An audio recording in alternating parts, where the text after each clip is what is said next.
welcome back to a special one-off episode. I know this is a video game channel, but we've been talking about the Oscars quite a lot, so I think that it would be a good idea to like get out our predictions before tonight's ceremony. Hours before. Yeah, so we'll get a few views. Yeah. But, maybe we get some late traction, people just looking up right before the ceremony. Yeah, so this could be a quick, 30-minute or however long it takes, maybe less. But yeah. So we're just gonna go through. We're gonna rank the best pictures. Yeah, Are we gonna rank it by? I do want to, because we are gonna rank best pictures 10-1.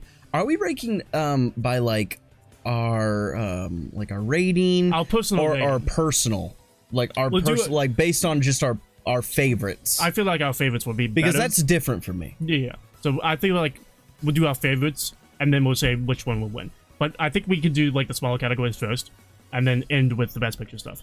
Well, yes, I agree. Yeah, I don't want to rank at each category, just best pictures. I mean, we can do... Yeah. Or we could do will win, what we think should win. We could do that for each category. We could do that, yeah. Okay. Okay, yeah. So, I'll start. Okay, so, okay, I guess you can say the thing and I can scroll to it. Right. Okay, so, let's start with best live-action short. Live-action short. I have made my decision on this. And I will say that every time we talk, I have different picks, but this is the day of. We are locked in with these picks. Yes. I'll have you go first for what you believe will take home the statue for best live action short. I'm going with Henry Sugar. Okay. I'm going for, because my main reason is that last year's winner was the best live action short.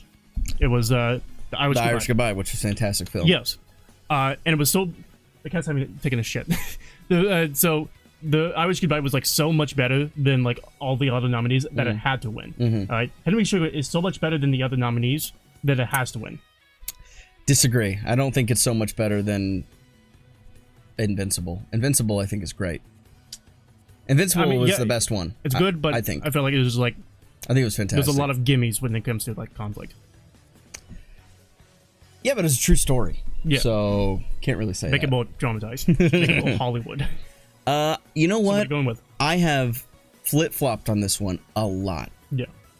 And, I think, maybe it's Red, White, and Blue. Maybe it's Henry Sugar. That's my runner-up because I think that's the worst one, and they usually pick the worst one. And, I thought, I really like Invincible. I think it's the best one. It doesn't mean it's going to win it all, but, whatever. But ultimately, I am picking my knee-jerk reaction. I'm going way back, and I believe The After is going to win. Good. That is my pick. Good. That's a free David point. Oyelowo. That's a free point for me. It's not good. That's a free point for me. I believe The After is going to win. I've locked it in. That's a free point for me. Okay. Absolutely not. Okay. All right, what's next? Next up, best documentary short. Oh, documentary short? So you want to find it? Actually, no, I found mine. This one I'm like a little bit like back and forth on. I'm a little... Because I think that The Last Repair Shot is the best one. I believe so as well. And usually they would pick the best one. Usually. Last year they didn't. But usually they would. So that's why I'm going with The Last Repair Shop. That's what I'm picking. So you're picking Last Repair Shop. I am picking it as well, although the ABCs of book banning... Yeah, it's getting a lot of traction. Is on its heels, even though it sucks. Yeah. Let me get this down. I'm going with Last Repair Shop as well. Yeah. So through two, we differ 1-1. Yeah. Okay. Best animated short. Okay. I said it since the beginning, and I'm firmly planting my feet in this. 95 Senses. Yeah. 95 Senses. I think not. You're saying that Tim Blake Nelson is such a big actor that they would pick him because he's Jared Hess and Jared Tim Hess. Blake Nelson. Jared Hess is not also a big. It's well animated. Jared Hess only has directed Napoleon Dynamite, and that's it. And he's going to direct the Minecraft movie. That's it. Yep. That's it. I don't care. All right. It's not like a. They're giving him the love. It's the 20th anniversary of Napoleon Dynamite. They had that whole thing at Sundance. People loved it. You had Uncle Rico. You had Napoleon. You had Pedro. Not at all. It got them some traction, and I think a lot of them were weak. I think it's all right. You think what is right? Oh, right. The animated shorts. Yeah, I think all of them were pretty whatever. Well, I don't know. Letter to a Pig is very incredible, I think. But that's my favorite one, but I'm picking Wars of it because it's like the most Oscar bait movie of all time, right? It's based off so of a bad. beloved song. Yoko's the producer. All right, they're going to pick it 100%. Okay. Well, it's Yoko's production company rather. We have made a under the table handshake deal that if 95 Senses wins, no matter what the final score is, I automatically win this 100%. year. Yeah, because it's not going to win. It's not. It's just not. Okay. Next up, best animated feature. It's a 2-horse race. Who do you got? I'm going with Boy and the Heron. I, as well, am going against what a lot of people online think. I don't see why anyone thinks Spider-Man Across the Spider-Verse is going to win. Boy and the Heron has won everything. You got Hayao Miyazaki. Sequels don't typically win but Oscars. Superhero fatigue. Well, yeah, I do think it's an international Spider-Verse Academy is definitely now. a better film. I think it's better, but by a lot. But Miyazaki has, like, it's like Boy and the Heron is like the most Miyazaki film out there. It's just like he's just bringing out all of his tropes, spirit world type of thing. Exactly. Mother figure type of thing. All the tropes that are within the Miyazaki film, that's within that film. So I think that definitely, especially with like Miyazaki, this is Miyazaki's first film since 2013. Yeah. 2011 actually. So I think they're going to give it to him. I think so too. What's up? All right. Next one, Shoe-In. This is obvious. Best international feature. Okay, Zone of Interest. Zone of Interest. Not even close. But I think that, but honestly, I thought Perfect Days was better. But that's also because I enjoy like films like that a bit more than like Zone of Interest. But like, yeah, I felt like Zone of Interest, like the sound design, absolutely incredible. I think that carried the movie 100%. 100%. Without the sound design of that movie was just go under the rug, I kind of agree. Yeah, so. And when we get to our rankings, that's going to be evident. I'll just say that. Okay. This one, we've had a lot of back and forth on this one. All right, what's next? Best documentary. I think it's 20 Days of Mariupol. Because Russia-Ukraine conflict, all right? If they pick it, then everybody will hate them. They wanted Zelensky to give a speech at the Oscars during a war, which that's stupid. But still, I think they did do that, actually. Yeah, he Skyped in or something. Yeah. So, and plus, the footage is harrowing and also exposes Russia for a bunch of lies that they've said about the war. Yeah, that's basically why I'm picking it.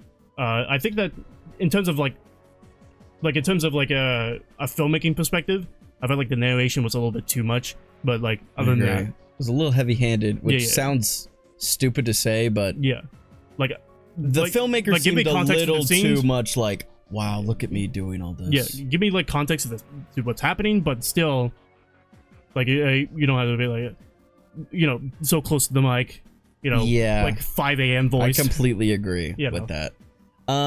So I flip-flopped a lot on this one. Yeah. My initial gut instinct to this category was 20 Days of Mariupol, 100%. Then I was like, you know what?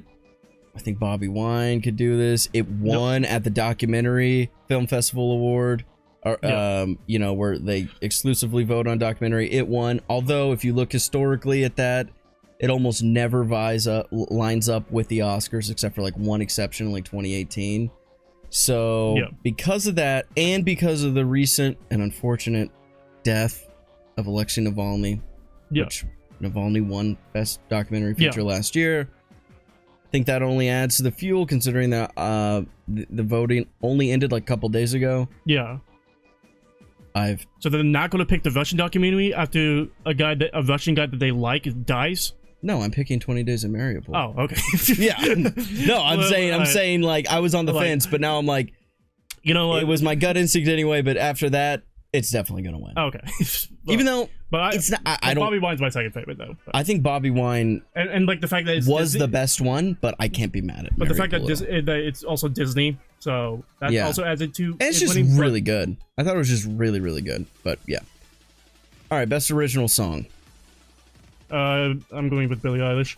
Yeah, What Was I Made For? I could see an upset with I'm Just Ken, especially, this morning I was walking these and I'm like, Naatu won last year. Yeah.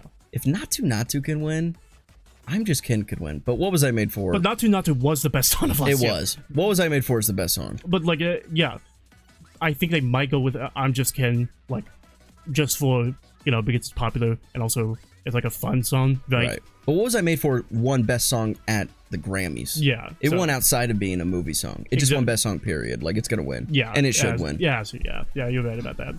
All right, next. Best visual effects. I gotta say, this is the one I'm most like biting my tongue about. Yeah. I also been flip-flopping as well.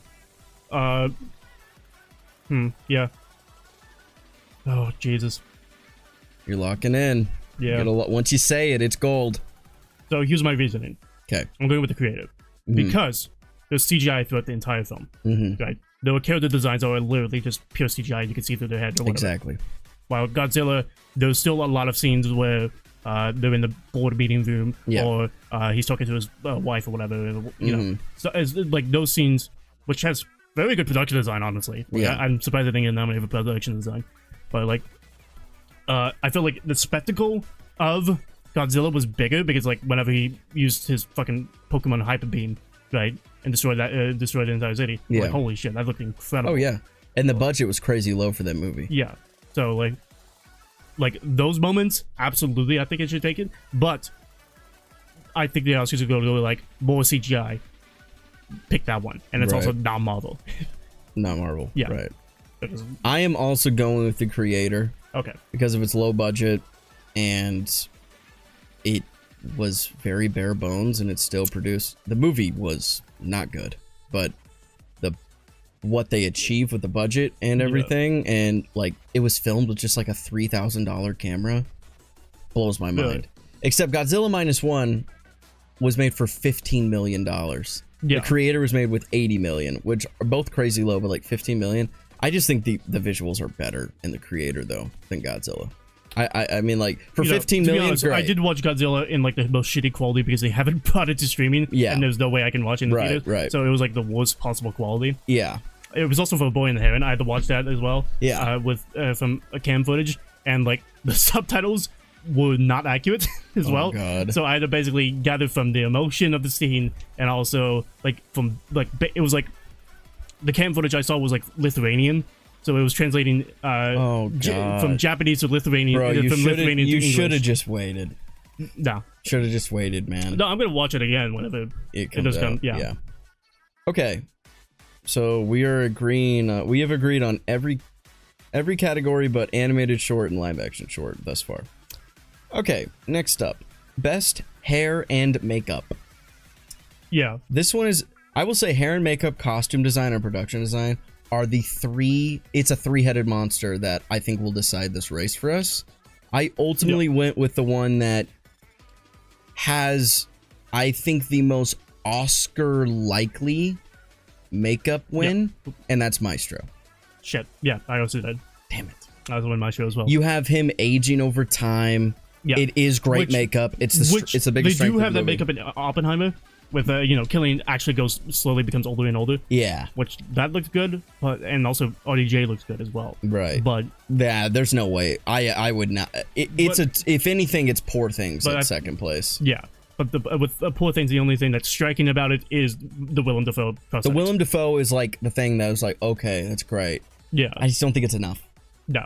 And it's not like Oscar because like with Brandon Fraser's The Whale, that prosthetics, that's enough because that looks insane. It does. So, and people can like reduce the Maestro to just his nose. Yeah, it's way more than just the nose. No. Him aging over time is fantastic. It looks incredible. I think they did an amazing job with that. So I actually think it should win, and I think it will win. All right, costume design. Who do you got? I have to look at it, but I'm pretty sure I got Barbie.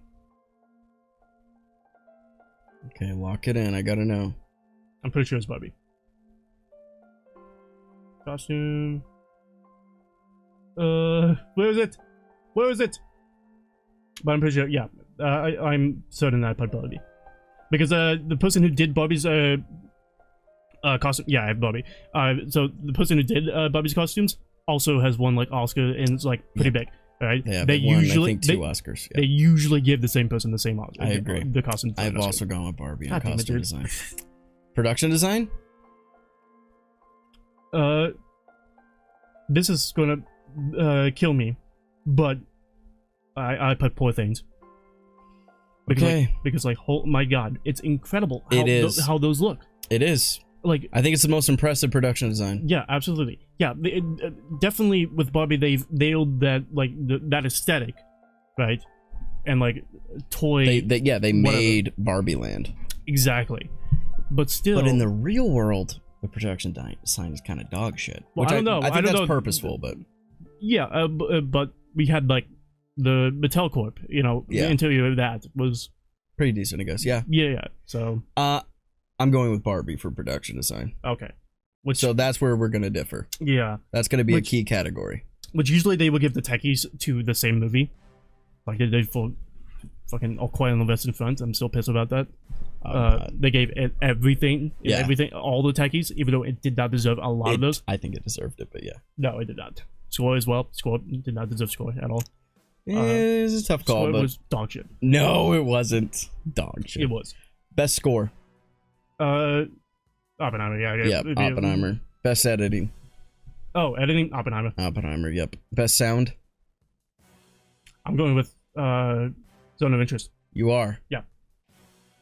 Okay, I'm going with Oppenheimer. That was my luck. Mm-hmm. Okay, so we are... Because I'm going to put like I said before, that without the sound design of Zone of Interest, that movie would be nothing. I absolutely agree with you. This was the same thing with Sound of Metal.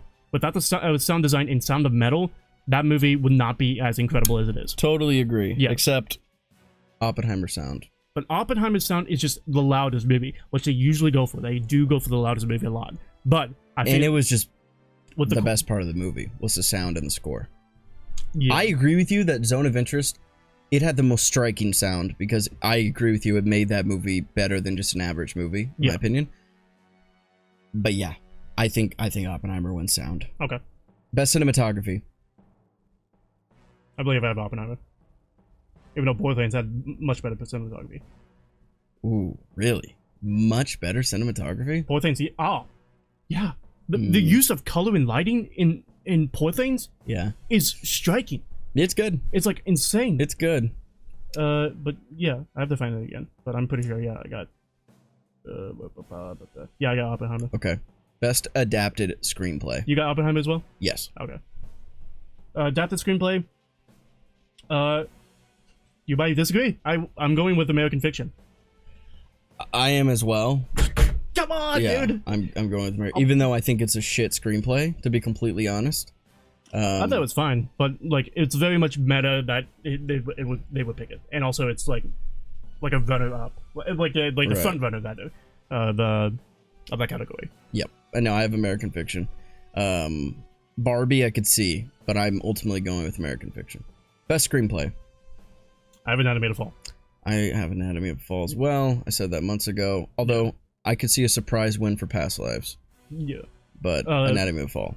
Holdovers probably won't get it now because there's been accusations coming out that screenplay was plagiarized. It did. They did come out, but it came out after voting. That's true. Yeah. But they can. But can they retract it? But it's Oscars. But I looked at the evidence. It's not. What I can see. Is that credible? It's not much there. Okay. I'm not doubting it per se, but it's like try that in court. See what happens. Best supporting actor. Oh, RDJ. Absolutely, I agree. Best supporting actress. Davine. Absolutely. Best actress. I'm going with Lily Gladstone. I am as well. Best actor. Killian. I agree. Best director. Nolan. And best picture. All right, we'll go with, well, I think Oppenheimer's going to win best picture, but let's go with our... Okay, but before we get there, we disagree on only 4 categories. This year is going to come down to best live action short, best animated short, best production design, and best sound. And when those winners are announced, you'll be like, oh my god, I'm such an idiot. Why didn't I not think of that? That's exactly what you're going to say. Me? Yeah. What if I told you, Darren, that I'm going to sweep this year? You're not going to sweep. No, I'm going to miss one. I'm going to miss animated feature because Spider-Man's going to win. No. I feel like I'm going to miss visual effects. You think Godzilla might take it? I feel very iffy about that one as well. That's my only one that I think that. And if there's going to be a real upset, it's going to be I'm Just Ken. Yeah, that's true as well. So Yeah, I actually think Poor Things is going to win 0 Oscars, which is undeserved, but I believe that is the case. So we shall see tonight.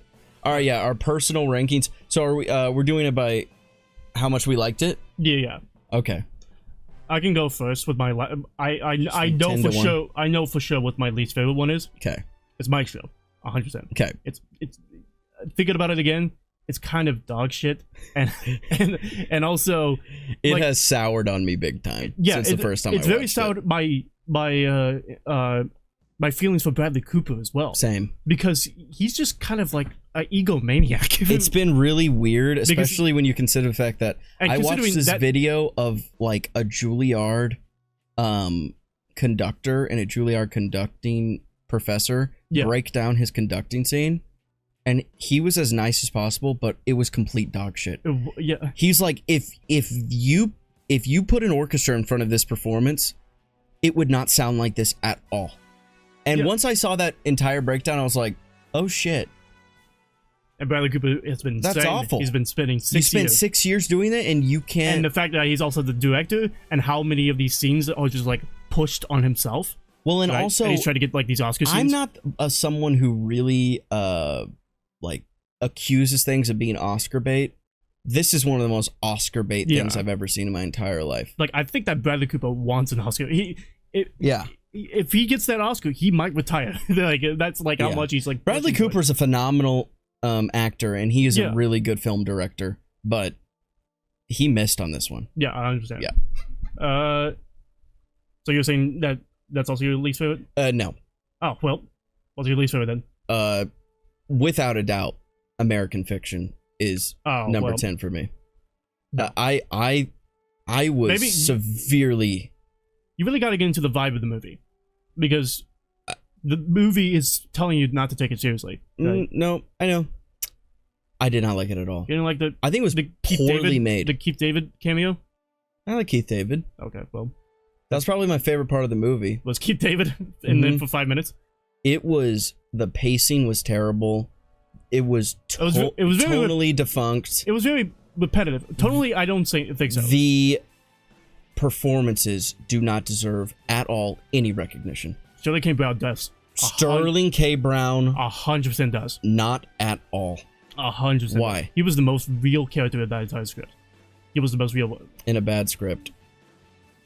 I don't just think because he was a gay black guy with a drug problem. That is literally that right there. Well, that's not like they did that on purpose. They were like, okay, so he's black, we know that. We're gonna make him gay and have a drug problem. Well, no, that's not the point of his character. The point of his character is that he came out of the closet like late into his 30s. Yeah. So now he's like trying to relive the sexual pleasure or whatever of that he missed in his 20s. That's the purpose of his character. That's I literally think his character is representative of the message of the movie. I honestly do. Like, it's like, we'll just throw everything at this one character. Drug problem, gay, black, all this stuff. And he is going to get an Oscar nomination from this. I honestly feel like they was purposeful. I don't think so. I think Sterling K. Brown was definitely a highlight. I mean, I like Jeffrey Wright's performance as well. Like, how... He was fine. Yeah. Well, I think it's above average. But still. The whole subplot with, like, the maid or whatever, I thought that was very cute, very wholesome. I love that part. It gave me Coda vibes. Oh my God. A Man Called Otto. So it's just... I was literally, like, shaking my head the whole time. I'm like, what is this? Like, so underdeveloped. It was, like, trying to be a comedy, but also being this super, like oddly constructed family drama at the same time. In terms of the screenplay, there was only one scene that I thought was dog shit, and that was whenever Jeffrey Wright was like sitting next to his mother in bed, and like he's like, "Did you know that that my father was cheating on you?" Like that scene, I thought was terrible. I thought it was like so like unrealistic and like very awkward on how they were delivering those lines. I thought the whole movie was like that. No, I just thought that one particular one. Also, when he's like, "You and my sister have something in common," and he's like, "You're both good kissers." That was the weirdest fucking line of all time. No, not really, because that was clearly a joke. Yeah, but it's like, not a good joke. I don't know. And oddly delivered. I did not like American Fiction whatsoever. People have been saying that, like, with the screenplay, it's like as if the writer is talking, right? All the characters are coming out of the writer's mouths rather than the individual characters, if that makes sense. So, like, usually that's very accurate. Yeah, that encapsulates a lot of the issues I have with it. And I hate the ending was like, oh my god, the meta nature of it is just like, it just annoyed the shit out of me. It's my number 10 by a lot, actually. Okay. Number 9. Let's see. You can say your number 9 while I look for mine. Just gotta make sure here. Where the hell? Actually, you know what? I'm putting American Fiction as number 9. My number 9 is Maestro. Okay. I liked it a lot more on my first watch. It soured on me a lot. I think it's a very well-made movie. I think it's just Bradley Cooper kind of ruined it. Yeah. Because he tried to make it seem like this masterpiece and all this stuff, and it also was just like the movie was very like unnecessarily drawn out and slow, and Leonard Bernstein was portrayed too much as a hero. Like, especially the fact that Tar came out the year before, it also made that movie seem so much worse. Yeah. Because Tar was so much better. Yeah, exactly. Yeah. So I got it at 9. So we have interchangeable 9 and 10s. Yeah. My 8. I'm gonna put Killers. Yeah, Killers of the Flower Moon. Is my number 8. I definitely think it's like a huge spectacle for Scorsese. I think it feels a little bit too long for what it is. Like some scenes kind of repeat itself. So like maybe if like Scorsese took like 30 minutes out of that movie, it would have been like so much better. This got brought to my attention actually that the mixing is kind of terrible. The sound mixing is awful. Like specifically the scene when Jesse Plemons first shows up and he's like having that conversation with Leonardo DiCaprio. Every time that Jesse Plemons talks, you can hear the white noise of the room, and every time Leonardo DiCaprio talks, you don't hear it at all. And it's like such a drastic like change. It's like kind of terrible. It's like you could tell like the turning up the gain of Jesse Plemons' mic. Like you could tell that. Really? Like every time they cut between it. Yeah. I'd have to look it's very jarring actually. I thought that Robert De Niro is incredible in that movie. DiCaprio is also good, but he's doing his typical DiCaprio performance. Which is, very good. But, everything else was stellar. Yeah, of course, Lily Gladstone. Everything was stellar. It's just that it was just too long for you like what it was. The other one's better. I like his other. Yeah. Well, I like the other nominations better, and I like other Scorsese movies better, as well. Not that matters, but yeah. Number 8. The rest of these movies are so good that it's kind of tough that I have to rank them. Honestly, I don't really like ranking, but 8. That's your idea. Yeah, I know. 8. I have Poor Things. It's just a story that ultimately, like, it's so well made, so well acted.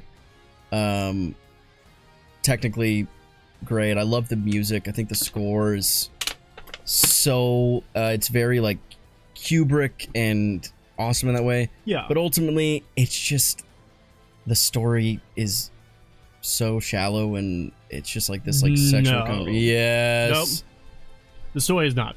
The story of like how somebody basically awakes to a Frankenstein monster type of thing, and like she's like exploring all the new things that she missed out, that she was dead. Same thing. Maybe you just don't like this type of storyline of people like trying to live out things that they missed, that they should have gone through. So like having sex the entire movie. She does have sex. Becoming a prostitute. Well, and just having sex the entire movie. She has sex. That's not an interesting way of someone discovering the world. That's like her discovering like how good sex feels. Yeah, but that's the whole movie. It's not the whole movie. It's the whole movie. What else does she discover in that movie? How and also people are like the parts about how everybody is like taking advantage of her, like Mark Ruffalo. Yeah. Even like his husband. What was his name? It was such a like an Ace Attorney name. What his name was, I forgot what it was. Oh yeah, I forgot as well. Yeah, but him like also Willem Dafoe, keeping her locked in, that type of thing. Like all these people, like it's just like this is about Emma Stone coming out into the world and like finding the beauty in some things, the tragedy in some things, like whenever they were in Greece and she saw all those people starving, right? Yeah. Which I felt like that should have been a little bit longer. That sequence should have been longer. But that's where I thought the movie was going, and then it didn't. No. Wait, what beauty did she discover, though? This is my issue with the movie. Nothing good happens to her. Yeah, she discovers nothing good about the world. Sex. There was her dancing, feeling the music. There was also also reading as well, like getting to learn stuff, like the old woman like taught her how to read, like get used to reading and whatever. And I love the line of I'm about to be murdered, how dramatic. I thought that's a hilarious line. Oh, it's funny. It's very funny. Mark Ruffalo's hilarious. Emma Stone's amazing. Yeah. I think it was just like honestly, I felt like maybe if she was in her like the husband coming to take her back, if she was in that situation for like maybe 10 minutes longer, and then also they spend like 10 minutes longer in Greece, then it would have been like the perfect movie in my opinion. Perfect movie? Yeah. Oh wow. Okay. Yeah. And you know everything about like production design and all that stuff, you know. Yeah. That's like that was great. Incredible. Yeah. That's what kept me interested in the movie. Yeah. The rest of it was just okay, yeah, here we go. She's just having sex. That's all she's doing this whole movie. I believe she has sex for like 5 minutes of a movie, which is a long time. That is crazy. 5 minutes, way more than that. There's like a 20-minute scene of her exclusively having sex. No, well, it's 5 minutes. I'd be willing to bet it is at least 16 minutes of the enther movie she's having sex. I don't think so. It's 5 minutes. It's a crazy amount of time. Because that's the whole movie. Just because they have a montage of her having sex, that makes you think that her having sex was the entire movie. It's like the whole movie, dude. Her being sexual in some way, explicitly sexual in some ways, like the entire movie. It's nonstop. No. Nonstop. And plus, it's Emma Stone as well, so like people are looking at her in that way, and that's also a message of the movie, is that somebody who is daft and naive of the world and having people come in and take advantage of her, that's also a very common trope in everything. But what's the ultimate message of the movie? What does it say about... What does it really say that's worth telling about the human experience or anything? Is that we have both... we can see beauty and tragedy. Like she sees no beauty, though. She really sees no beauty in this when movie. She's... The Very whole purpose of the scene of her walking out of the hotel and like going to explore the world, that's like the beauty. And seeing all these moving things or whatever. But she just experiences terrible things when she does that. Not doing that scene, no. And then she goes to meet new friends, and then, yeah, sure. Mark Ruffalo comes, like, whenever she meets her new friends, she's like, oh, these are pretty chill people. And then Mark Ruffalo comes in and is like, no. We gotta go have sex for another 20 minutes, right? Yeah. So, but I think you should watch it again. Like, it's genuinely. You should watch it again. Oh, I'd probably never watch it again. You should watch it again. It was such a hard watch. I cannot believe that. No. It was just... Watch it again. Sex. Here she is. Sex. The whole movie. Look, man. Just because you have a small penis, it doesn't... Okay, what's your number 7? That was my... No, it wasn't. Number 7... let's see. Actually, yeah. Yeah, I'm going with that. Yeah, I'm going to say Barbie. Barbie's my 7. Barbie at 7? Yeah. Okay. Because, I do love comedy movies, like, specifically that type of comedy movies, and I think we had a Noah knocked out of the park with tons of screenplay. For sure. But I feel like everything else is just, like, much better.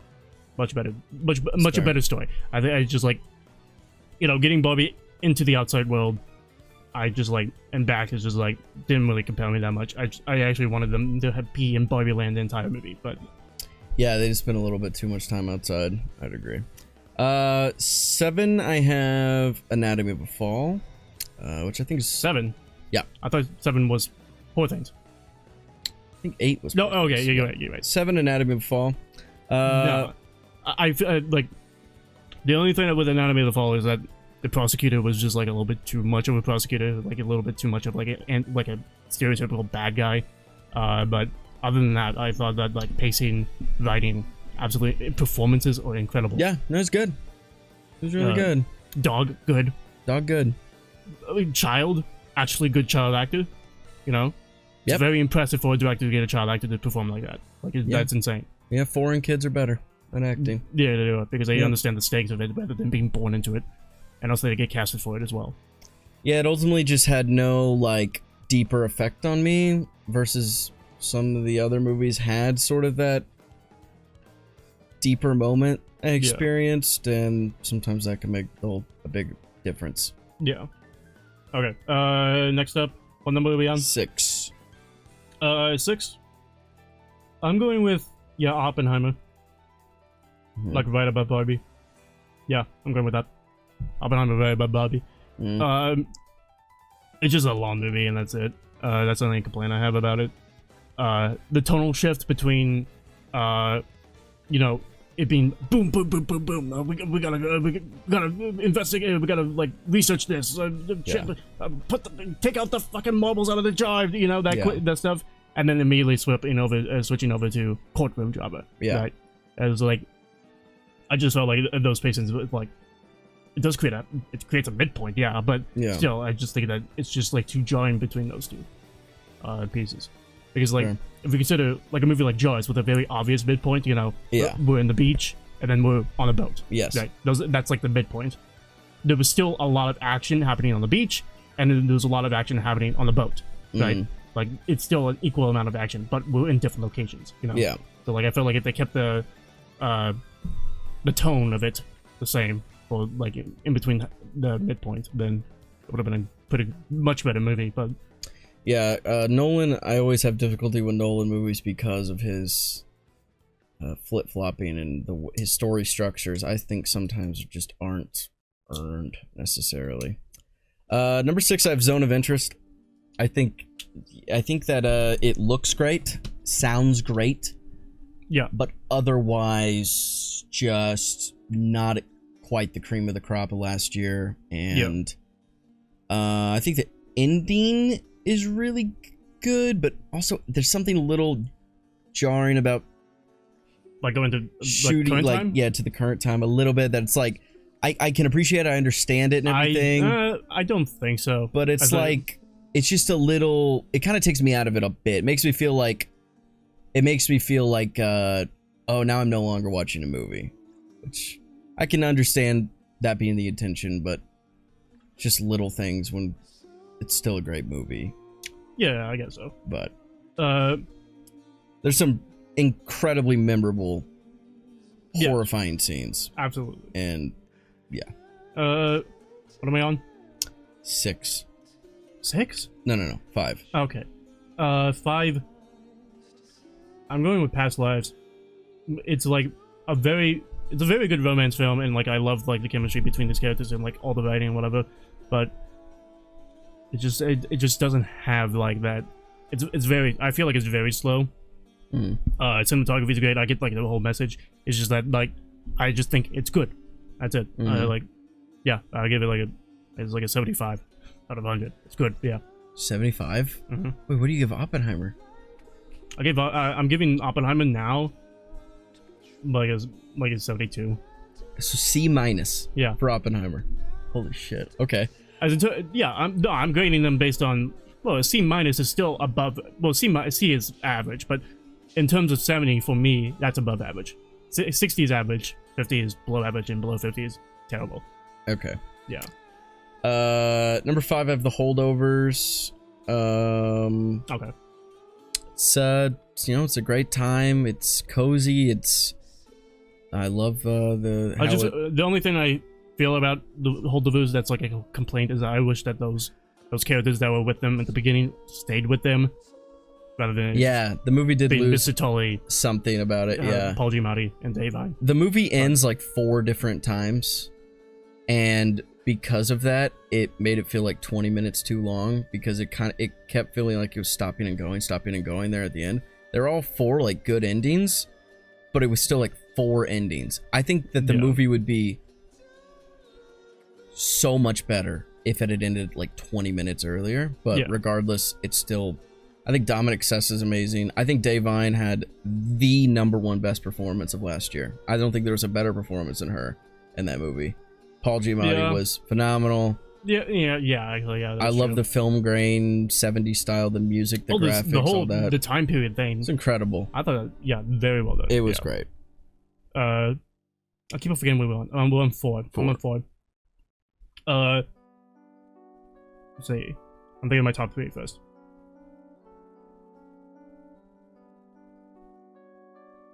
Yeah, I'm going with that. I'll go with Zone of Interest next. For 4. And then your 3. I have nothing else to say about Zone of Interest. Yeah, we can kind of bust through these, I guess. 4, I have Oppenheimer. I don't even like this movie.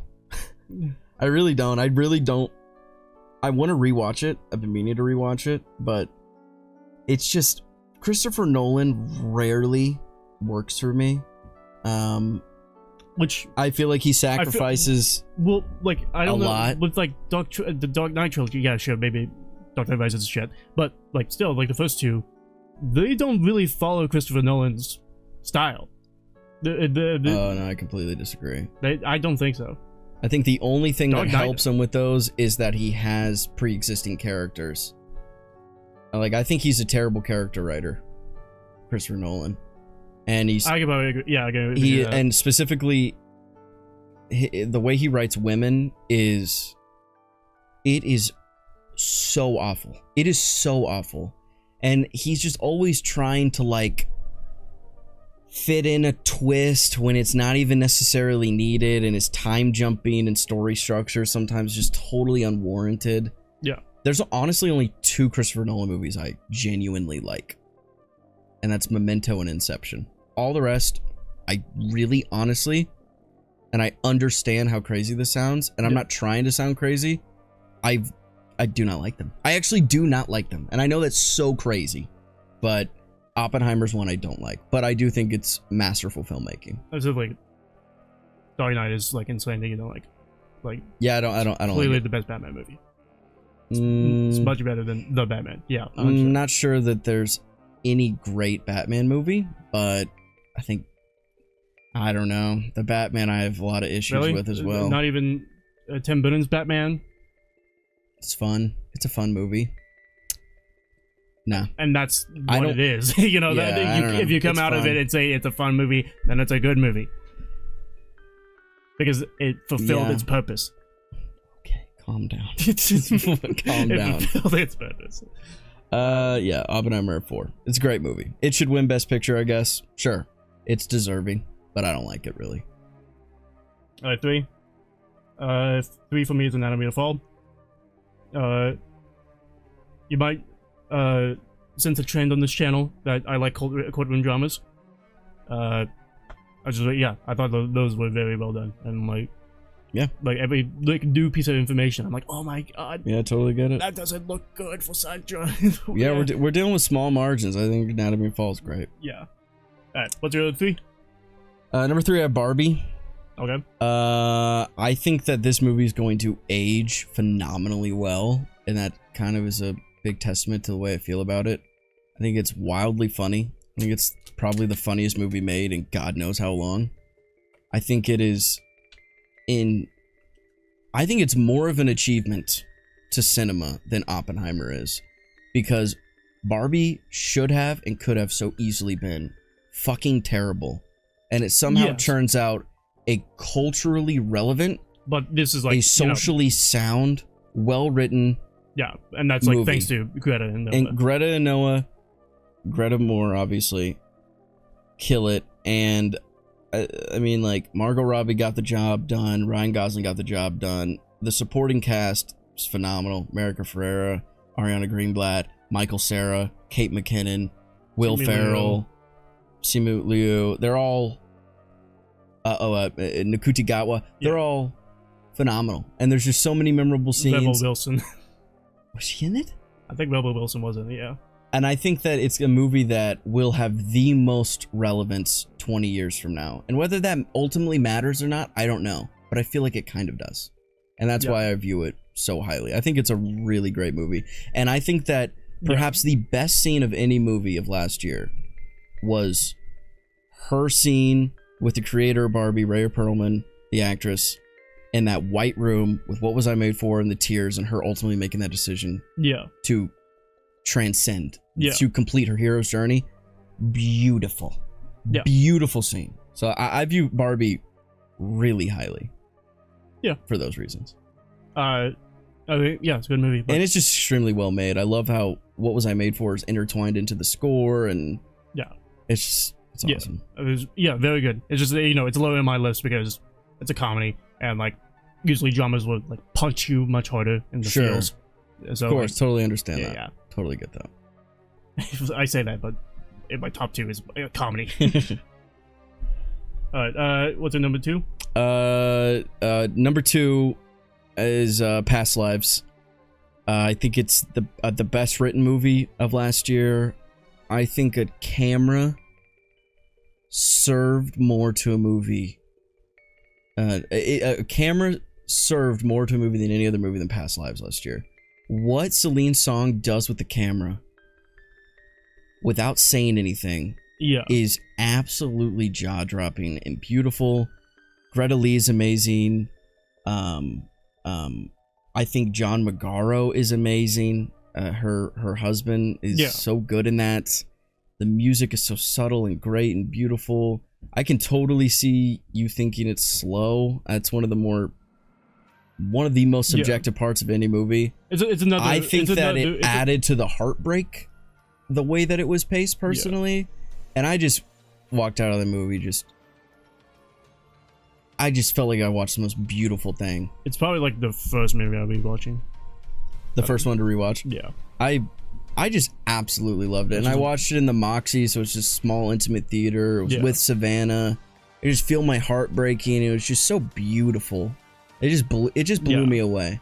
I would love to make a movie like that one day. It was just so fucking beautiful. Yeah.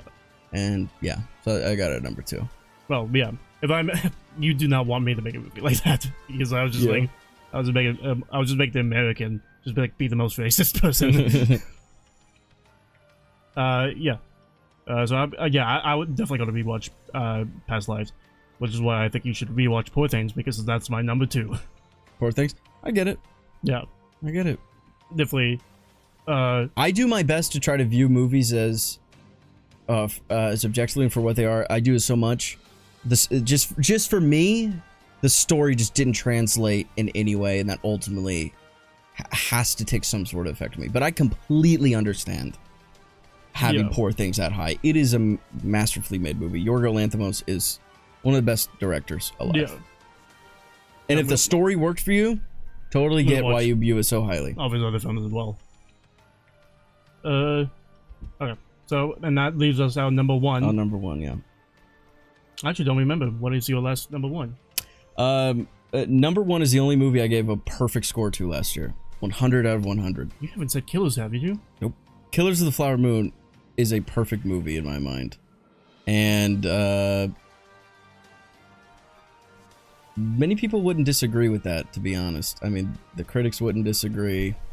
Not that critics really matter, but I think it's a top 3 Martin Scorsese movie ever made. It's the way that book was adapted for the screen was unexpected and phenomenal, and Robert De Niro shells out one of the best performances I've ever seen in that movie. The cinematography is amazing. The movie is so I love that it doesn't hide anything from you. It just shows you the atrocity. Yeah. In just the most plain way. It just outright shows you these characters having these conversations movies don't typically have. Any other movie, any other filmmaker would have told the story from Lily Gladstone's perspective. That's true. Which would have been still good, but it would have been predictable. And then we would have been hit with a curveball in the middle of the movie when you find out that Ernest has been poisoning her and all this shit. But instead it takes this route where it says, no, let's show these evil pieces of shit as they really were. Let's show conversations that are not shown in movies where they just plan someone's demise. They plan someone's death. They plan the basically the genocide of a people right in front of us, and it's a story plainly in front of us that we're not told or taught in our history, and I just found it harrowing. It honestly felt like a horror movie made by one of the greatest filmmakers of all time. And so for me, it just, and I think the music was fantastic in the movie as well. It just, and I love long movies, and I think that movie personally needed to be long, and honestly, I don't think it's really that. There's plenty of movies that are much longer than that movie. I mean, I felt like Irishman was like used its time like better than Killers did. I think Killers just showed from what I remember, a downfall of humanity so well that, like, I really do feel like that movie needed to be 3.5 hours, because you needed to feel how horrible humans can be. And that's what that movie is about. And I love the fucking ending. The way everything gets wrapped up with that radio show, and Scorsese comes out and he's the host of this live radio show, and the way that instead of doing like, you know, fade to black, say what happened sort of deal, and like how no one got justice either. It just shows you like, yeah, he went to jail for a little bit, lived a happy life. Lily died young. Not Lily, but my God, she's dead. Yeah, no, I forget her name in the movie. It's been like 5 months. Damn it, I forget the name of the movie. Her name. The movie's called Killers of the Flower Moon. It's just, and you know, I think the book is incredible. But the book, its story structure, I think.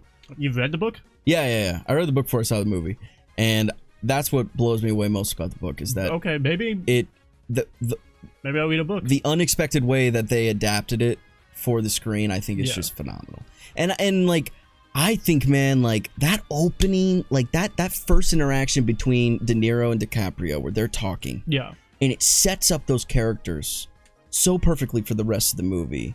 It's just so expert, and you have two of the greatest actors of all time just dueling each other in this such a subtle way. Where Ernest, you know immediately he's this dunce, he's this idiot, but he's susceptible, and you can see the dragon behind De Niro's eyes. Yeah, but he's also this Southern charmer, and it was honestly just shocking to just watch them just outright portray these characters for who they were and not who they were hiding in the shadows being, as many other stories would be told on screen. Yeah. And for that, I just think it's phenomenal. I think it's a phenomenal piece of cinema. Yeah. I thought about the ending a lot as well. I just don't think that was the best move to do. Oh, really? No. I like the idea. It's very creative to like do like a video show, and like that would be like where they are in now. I just felt like, you know, I just didn't like the execution all that much. And also because, once again, I think the sound mixing hurt a lot of scenes in that movie. Sound mixing is terrible in that movie, honestly. What, is it nominated for sound? No. It's not? I'm pretty sure it's nominated for sound. Pretty sure, man.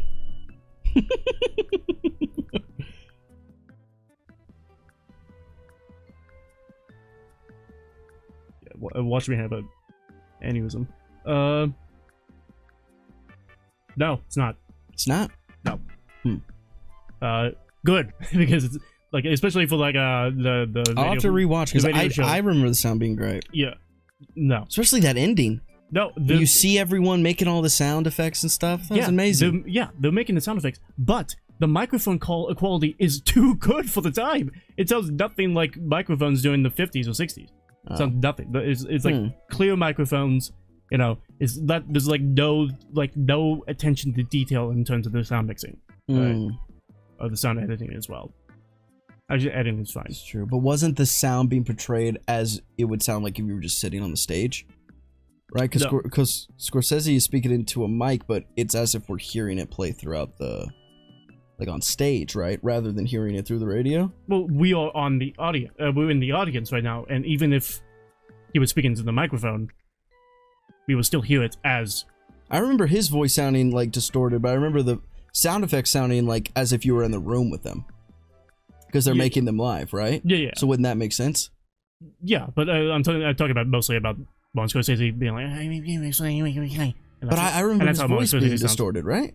No, his voice wasn't. No, I thought there was like an echoey noise to it because it was booming through the theater.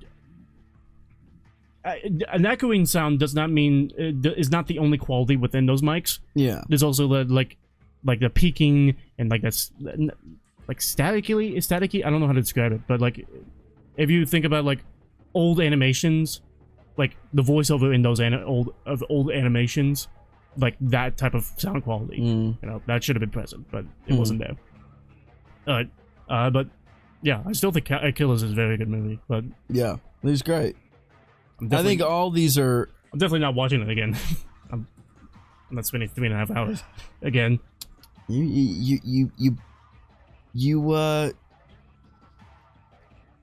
If you there's just so many great movies that are so long. Yes, there is. Like to keep yourself for them because of their runtime. But I'll be missing out. I just don't think it's worth the runtime. There are movies that are worth the runtime. I think it is. I really do. Like The Revenant. The Revenant is worth its runtime. So how long is Revenant? 225? From what I remember, I thought it's close to 3 hours. But so now we're gonna go to. So then your number one is The Holdovers. Yes. Yeah. I understand. I knew that would be your number one. It's just that I just really love the vibe. I love the chemistry between the characters. For sure. Dave Vine's story is incredible. It's amazing. Paul like the progression of each of these characters is like, yeah, sure, it's cliche, right? We know that, oh, Paul Giamatti's not going to be an asshole by the end of the movie, right? Right? Oh, Dave Vine's going to... It's a Christmas movie. It's Scrooge. It's, you know, it's The Grinch. It's a classic Christmas formula that I love. Yeah, absolutely. It makes it very, like, cuddle up on the couch and watch this with your family. Yeah. Like, it should be a Christmas classic. Paul Giamatti plays his character so well that I just want to... If he makes a podcast where he just plays his character... It just like that eye alone should have got them a makeup nod. That's not actually Paul Giamatti's eye. No, it's completely fake. No, that's he has fake. Normal eyes. I know. He has normal eyes. He has completely normal eyes. I thought like doing like no, that was he couldn't see out of that eye. It was completely fake. It was all makeup. What? Yeah. I thought like in like M. Night's film, Lady in the Water. Yeah. I thought that he had a lazy eye. No, he looks normal. Like when that movie came out, he had friends like call him up and be like, kind of beat around the bush as if he was okay. He's like, "Why are you asking this?" They're like, "I don't know. I just don't remember your eye being like that." He's like, "Cause it isn't. It's not like that. You know, I can see straight. You know? But yeah, no, it's completely false." All right, well, he should sue because his reputation of his eyesight has been ruined. No, I mean, he smells like fish and his eyes fucked and he's fat and out of shape and can't stop. Yeah. Oh, he should win the Oscar because of that then. I know, right? But yeah, that's basically all I have to say. I've already said a lot about Holdovers, but it's a good crop minus American Fiction and Maestro, my opinion. I would have put a couple other movies in there. Like with my choice. I took the best picture. I think you took my list. I'm like, I put one away from you. No. Like I would have scooped those two out, and I would have put in Iron Claw. And May December. And no, not May December. Saltburn. I would have put Saltburn in there. Oh, okay. Yeah. Very controversial movie. I thought that movie, even if you didn't like it, that movie's so well made, and it was so relevant. I think it should have gotten nominated. Well, those are our picks. So we're gonna be, in the next episode. Well, we recorded 3, so on Thursday's episode, if you were crying the entire time, we would know. Yeah. I'm gonna win. 5 years, going for 5. Yeah, not gonna happen. Yep. I've been purposely losing for 4 years in a row so that I can win this last one. All right. So anyway, take care, everybody.